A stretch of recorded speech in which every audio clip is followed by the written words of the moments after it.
Hey there guys, what's going on? It's Skills here, and I'm back to another episode of Sky Exchange, and in today's episode, we are going to be doing something that I probably should have done quite a while ago. So, if you guys have noticed, I still have this little transmutation table, and I was looking at recipes, and I realized, transmutation tablet, why haven't I made that yet? Because it is just 4 dark matter blocks, 4 stone, and the transmutation table.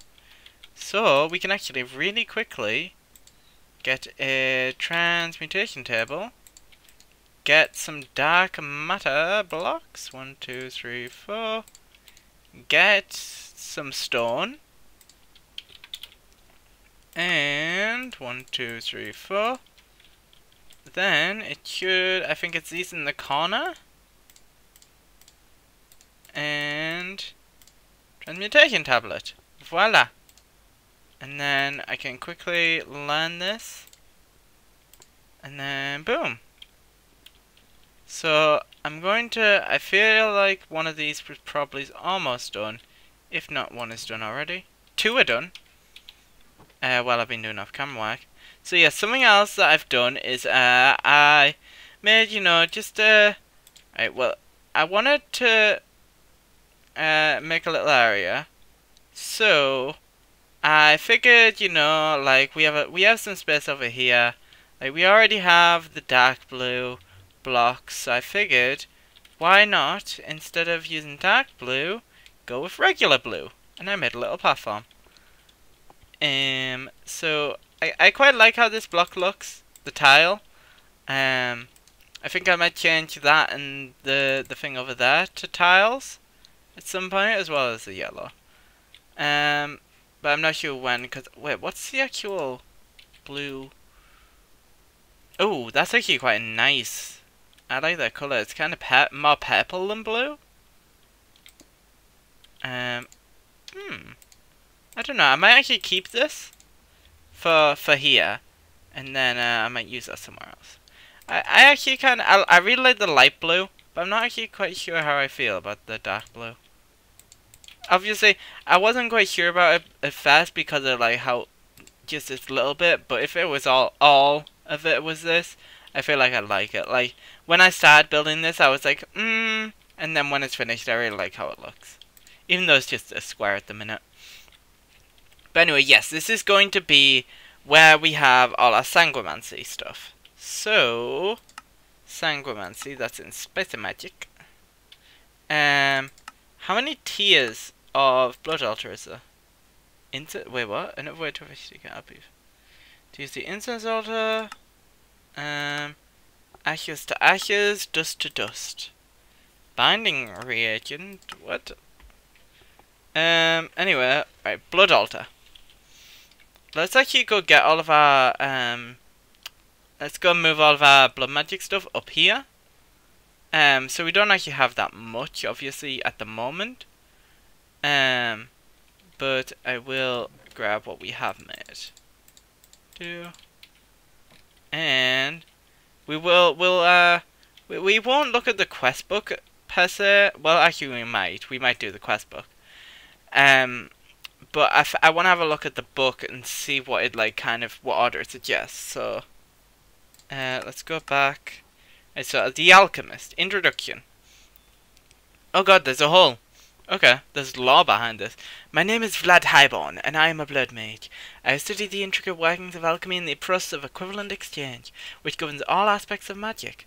Basically, you cannot create something from nothing, although you may have tried when searching for a particular stone. That obviously didn't end well, because people are clamoring for a fake variant even today. Of course, simply saying that I am an alchemist isn't enough, because one of the main things I do is study blood magic with the ritual master and the architect, both of whom have achieved those titles by their own merits. Magus and Tiberius have been busy recording their own works over the years, although I don't think Magus has everything written down in a book. I have yet to find any actual proof. My book deals with all things alchemical and blood magic, from the uses of arcane ash to the intricate workings of the alchemy table. You will find everything you need to know about some of the more complex elements in the world. Not everything you need to know is in this book. For a full understanding about blood magic, you will need to read the other entries in this entire tome. But for now, I hope you enjoy my research notes. You shan't find any lies between these covers. Okay, so Aka and Ash. We need to make a Hellfire Forge, it seems like. Aka and Ash are necessary in order to create alchemy arrays, powerful circles that are able to provide various effects. This ash is crafted using the Hellfire Forge and Demon Will. So if you are new to this concept, please consult the Demonkin. The ash has a total of 20 uses. Right, let's go. Let's not read on. Demonkin. The Demonkin. The Demon Will. Right. Start the... My name is Bella Highborn, and I am known as the Demonkin.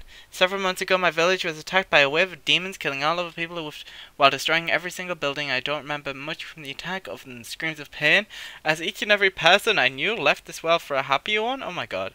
Thankfully, the demons did not hear me, as I cowered underneath the fruit baskets in the basement of the Church of Intactilus, trying desperately to keep my screams from joining the chorus of voices. There was one horrible moment when I accidentally knocked down the incense altar of a church, and a demon came bounding into the sanctuary, sorry about that, unperturbed by what we assumed was a sacred place. It was a huge four-legged monster with carved tusks hanging past a jutting mouth, saliva dripping onto serrated swords, taking the place of his claws. It took a look around the room, and I swear it looked at me for a solid second, but then it just simply left as if it had neither heard nor saw anything. Everything afterwards was a blur. It was a full day before anyone came to see what happened. A trading caravan saw the smoke in the distance and decided to take the long way around past the demons. Many of the traders didn't even want to look at me, fearing that because I alone managed to survive unscathed, it was a bad omen. But two brothers decided to take pity on me and try to convince the rest of the caravan to consider having me ride along.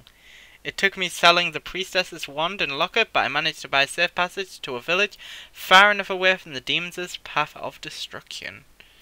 So we have the Highborn peoples. Because wasn't the first guy named Highborn? Yeah, Vlad Highborn. So are these all called Highborn? Tiberius, and I'm assuming this is Magus? Magus Arcana. Okay, so, Demon Will and Snares. Oh my god, 12 pages? Magus was telling me one day that... Wait, let's actually read all of the introductions. I'm kind of curious now. Hello everyone, my name is Tiberius. You can probably tell by this entry that the book is not exactly complete, and you'll be right, because it's a 1.7.10 to 1.8.9 and 1.9.4 and above updates, a lot of stuff has changed in the mod. As such, the books have had to be rewritten, because the ultimate plan for these documents is to have each book in the form of a research journal / actual book. These documents will take a while to flesh out. As such, I am going to be updating this book periodically in order to fill in the necessary gaps. It will start as flavourless garbage to start with. Yeah, not the most appetizing of illustration to go with for documents, but whatever. But slowly it will be morphed into a story about a bunch of blood magi on a journey through discovery. But enough about that, I need to get into character. Cough cough. My name is Tiberius, and I am a blood mage, and also otherwise known as the architect. This book contains all of my research regarding the ethereal phenomenon called the soul network, as well as the physical properties of some of the most central devices that any blood mage in training should be accustomed to. From the art of laying out the structure of a powerful blood altar, to the intricacies of sacrificing life force to increase a mage's power, and further to the powers gained through arcane glyphs and sigils, I have discovered, revised, and created new ways to train oneself to new heights. So enter mage, for a new realm awaits you.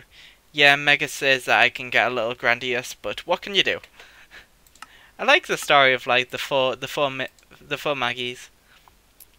Oh my god, this is like, it's literally like the adventure. No, it's not the Adventures of Sinbad. The magi and the what's the anime called? Oh my god, I'm kicking myself so hard right now. Well, I'll keep reading while I think of it.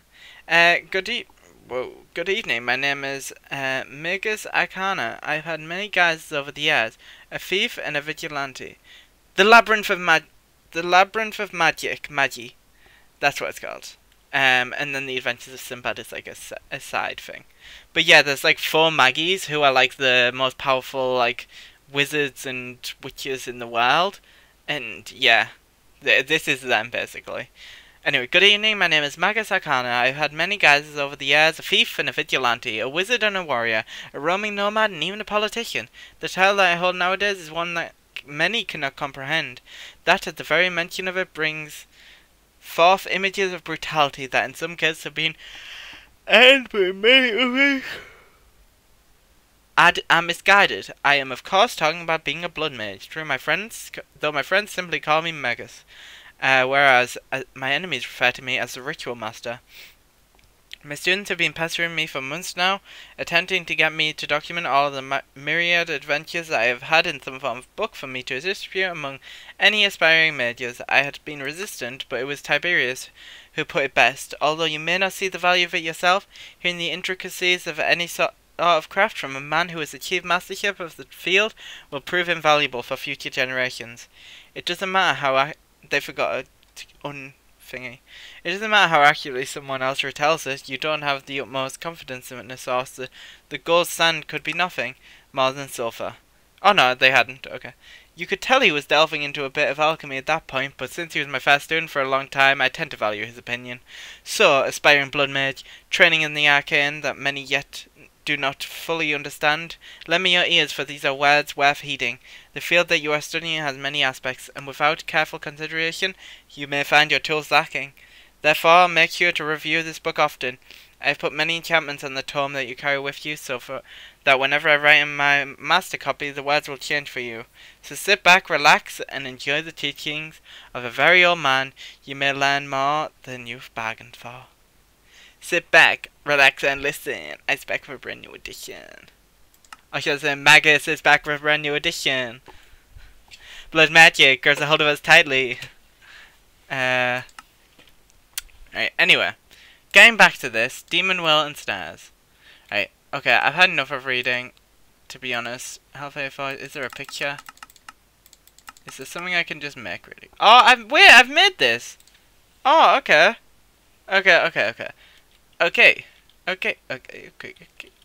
Right, I need a chest. Chest. 1, 2. Let's just place you here. Actually, let's grab 2 chests to make it symmetrical. And and check everything over in this side. Right, and then I'm gonna. Oh wait, no, I need the book. Sanguine Scientium. Okay, we've read the story of the 4 magis.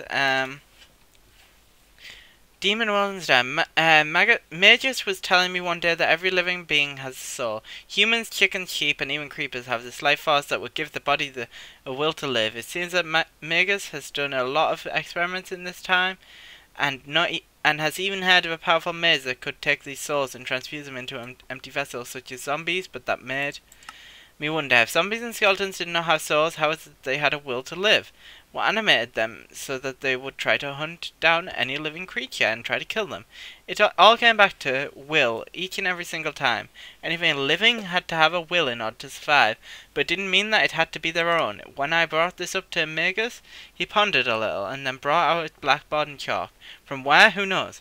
And started to sketch some notes about other forms of magic. In thaumaturgy, he said while sketching one of the forms of a straw man, golems are animated beings that tasked to perform many mundane operations. They live, breathe, and can even die if they fall out of favour with their masters. In the current iteration of thaumaturgy, and yes, there have been several versions of the art over the centuries, the magician would imbue their will into their inanimate creature and bring them to life. That, Bella, is how golems operate, by an imbuement of will. So if a golem could live by another entity imbuing its will into an empty shell, maybe some other entity is imbuing its will into the bodies of the dead, bringing zombies and skeletons into existence. At this point I shivered, remembering briefly what happened in my old village. Only a demon could do something so cruel. But to test this hypothesis I need more proof. We've made rudimentary snares. With some direction from Magus and Tiberius, when he could lend a hand from his own work, I made myself a rudimentary snare out of some iron string and a bit of redstone. Tiberius, who studied thaumaturgy in depth as his cross-discipline magic of choice, said that the snare should be able to disrupt the will of an entity that is controlling an animated object. I was messing around with this when playing around with golems, he said with a smile. We all knew how well that turned out. Redstone seemed to disrupt the connection between my golems and my will for them to move. In theory, if something is controlling the zombies or skeletons, you should be able to cut off the will. He said that all I need to do was to throw it. If it works, some white dust should stream off the entity for a period of time, so you have to kill it after this happens in order for anything to really happen. But the snare might only work 25% of the time, so be slightly liberal with them. After crafting 16 of them, I went out with my sword during the night. It was quite tricky, actually. I had to track down several zombies, ducking and dodging their lumbering swipes, while shooting a few snares at them. Once the white particles came off of them, I killed them swiftly and picked up what was left of their bodies. A small amount of a blue, vicious fluid seemed to lay in the gritty dust beckoning to me. I picked it up and it seemed like there was some otherworldly presence coming from the fluid. Quickly stowing the samples away, I elected to look at them more deeply when I got back home. It seemed that the size and shape of each demonic will varied as if the quality of the will depended on the source. Using a completely arbitrary unit of measurement, the will that I got from the snares seemed to range from 0 to 5. Will quality. I'm not sure what I can use this substance for yet, but it's very intriguing nonetheless. I can't tell if this is the imprint of the will, or some sort of demon, or just a random crystal found in their bodies. More research is needed. So, I already knew all that, but you know what, we've read it now, so I quite like this reading thing. Like, I've already done this up to here, but like, I'm still gonna read them all. I don't know, if you guys, I'm gonna probably end up doing it for the next 2 videos anyway, but let me know if you guys want me to just read off camera or read on camera, because I like reading these on camera, but you guys let me know what you want. I probably will. I really like just reading, it's quite fun. But anyway, that is the end of this episode, so if you guys have enjoyed, make sure you check out all the links in the description down below, and I'll catch you guys on the next one. Bye!